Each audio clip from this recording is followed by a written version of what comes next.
What's up guys, your boy Jabberboy18 here. Today I'm going to be doing the Malaysian Grand Prix race review.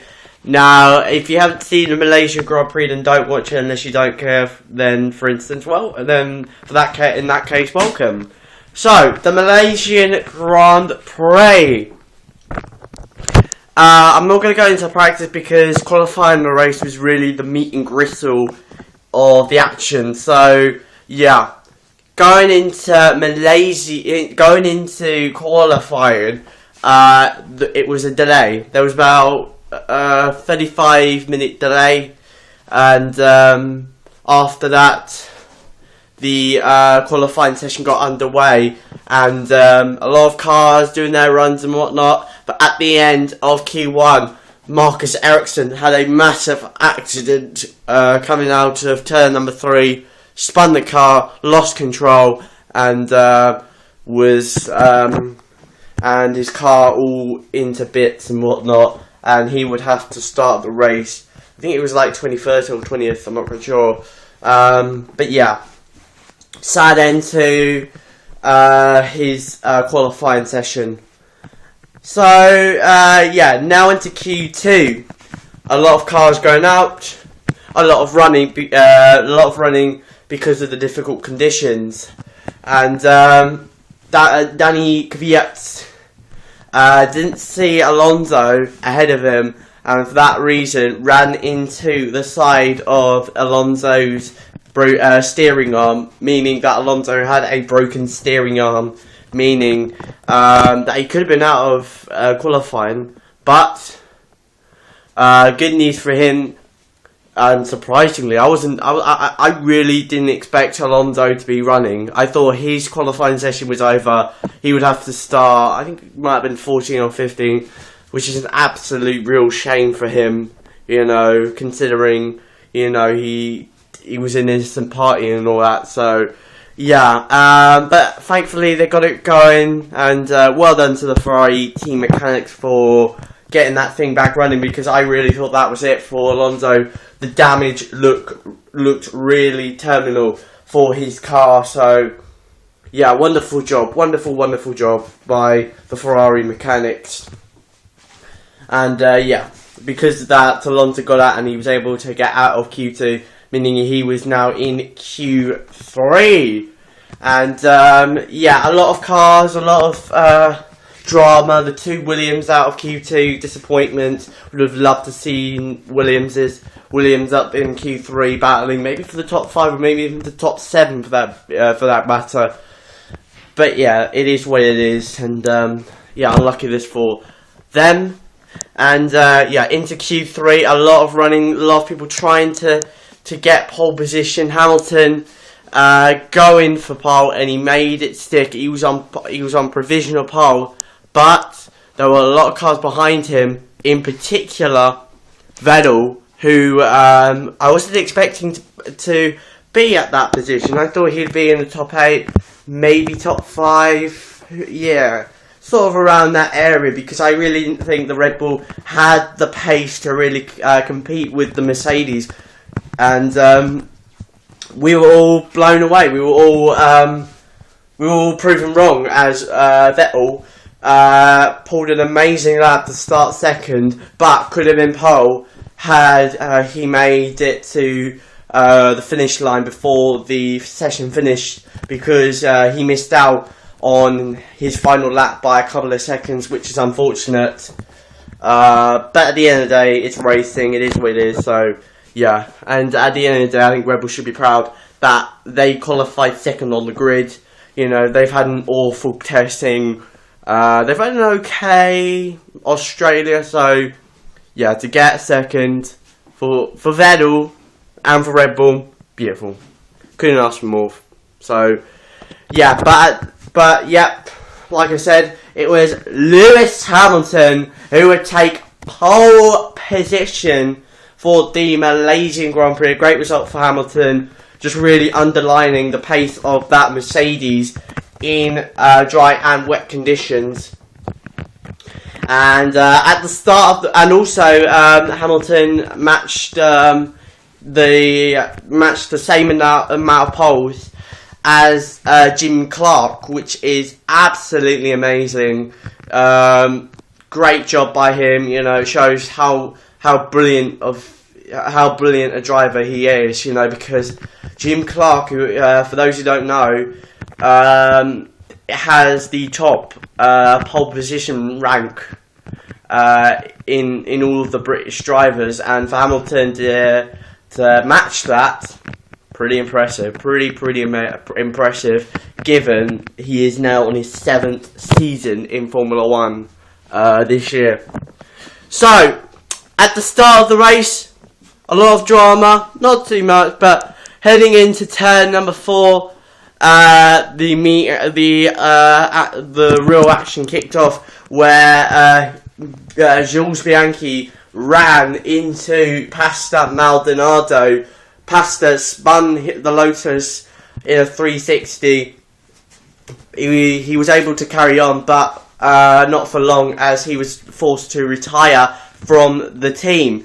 Then after that, Jules Bianchi had a 10-second stop-go penalty, the first stop-go penalty of the year. Unfortunate for Bianchi, but honestly, I think it's Bianchi's fault, because honestly, you know, if there was anything he could do to avoid it, he could have backed off, but he didn't.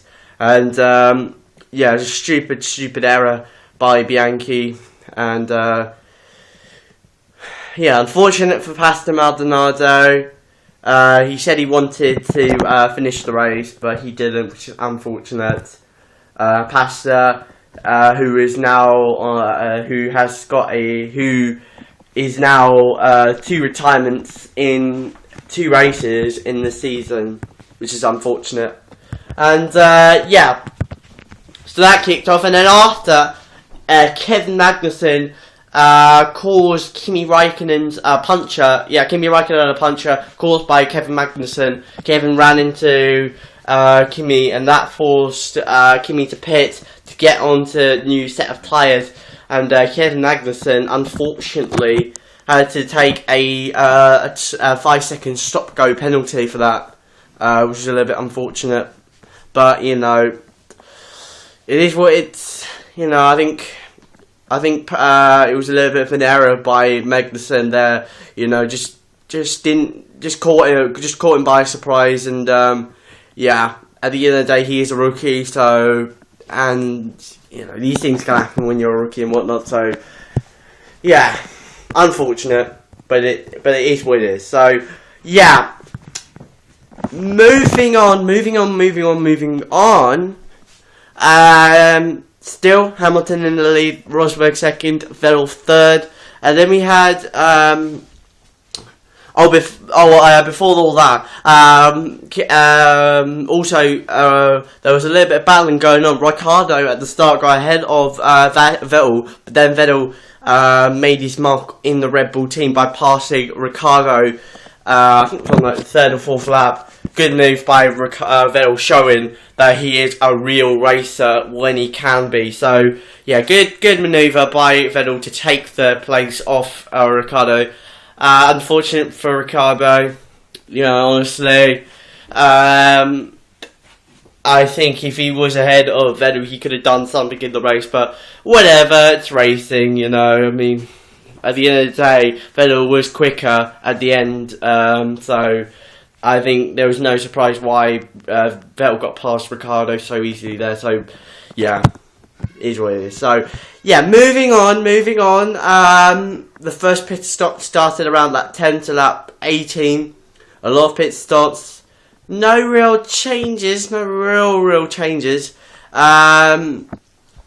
the mid pack, Bottas, Massa fighting hard, and Kevin Magnussen, because of that hit, had a lot of front wing damage, and he was caught by the 2 Williams, but thankfully he didn't get passed by the 2 Williamses. And yeah, there were a lot of battles going on with Williams, and I'll talk more about Williams later and whatnot. And yeah, so moving on from the race, Sutil retired to retire from the race. Unlucky for the German there. Just problems with the Sauber. I'm very surprised that Sauber I'm really surprised that Sauber had a double retirement, considering that in testing, the Sauber boys were really confident for the season, and to have many struggles, many problems. Oh, really unlucky, unfortunate. But yeah, later on, and then after that, yeah, Esteban Gutierrez had a problem. Not quite sure what was wrong with the car, but yeah, unfortunate for him. Double retirement for Sauber. I think since last one they had was like 2011 in Italy. So yeah, unfortunate, but it is the way it is, and yeah, let's hope they can have a better result in Bahrain. So I'm trying to think what else happened.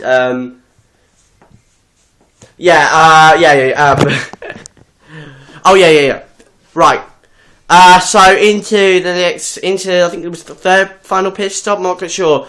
Ricciardo pitted, but major dramas happened as Ricciardo had to stop and be pushed back because the team Red Bull did not fit the tyre on properly, which meant that he had to he had to be pulled back, and that tyre had to be fitted again. Really unfortunate for Ricciardo.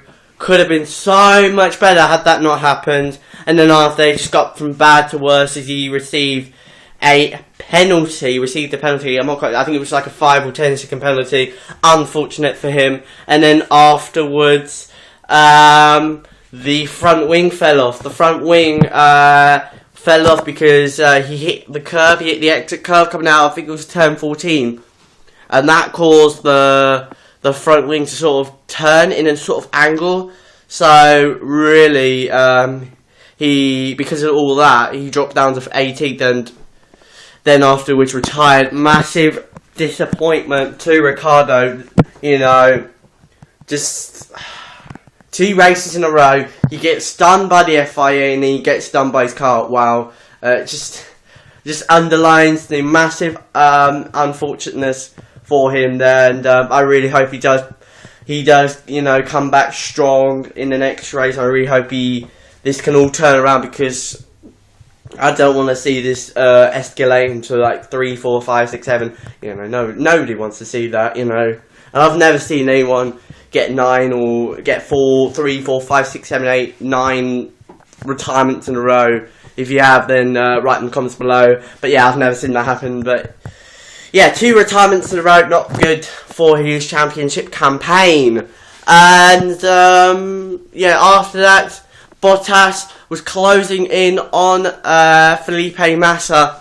Massa told to make way for Bottas, which sort of infuriated Massa, hence the reason why he was battling, he was blocking and defending and whatnot. He wasn't blocking, he was defending Bottas.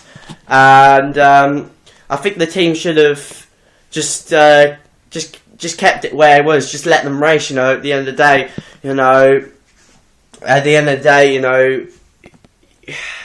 it's hard to put up advantage, because there's so much disadvantage. You could be taken out, whatnot. But I think for me, it's kind of good. It's kind of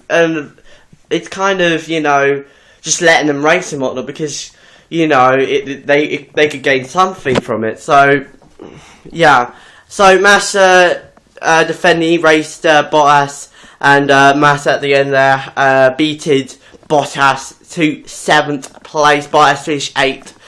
Button finished 6th ahead of the Williams boys. So Button wasn't affected. Button didn't get overtaken by the Williamses, and also Alonso got by Hulkenberg.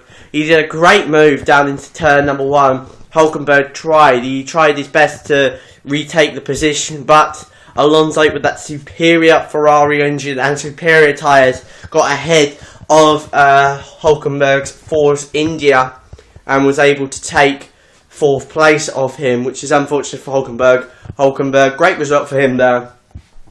Really underlining the pace of that Force India when it's driven by the best there. So, yeah, I've got high hopes for Hulkenberg this season. I really hope he gets podiums, maybe even a win, you never know. So, yeah, good result and this is a sign that we could be seeing a lot of stuff happening to Hulkenberg there. So, yeah, nice job by Hulkenberg, and hopefully, like I said, hopefully he can get a better result. So, yeah.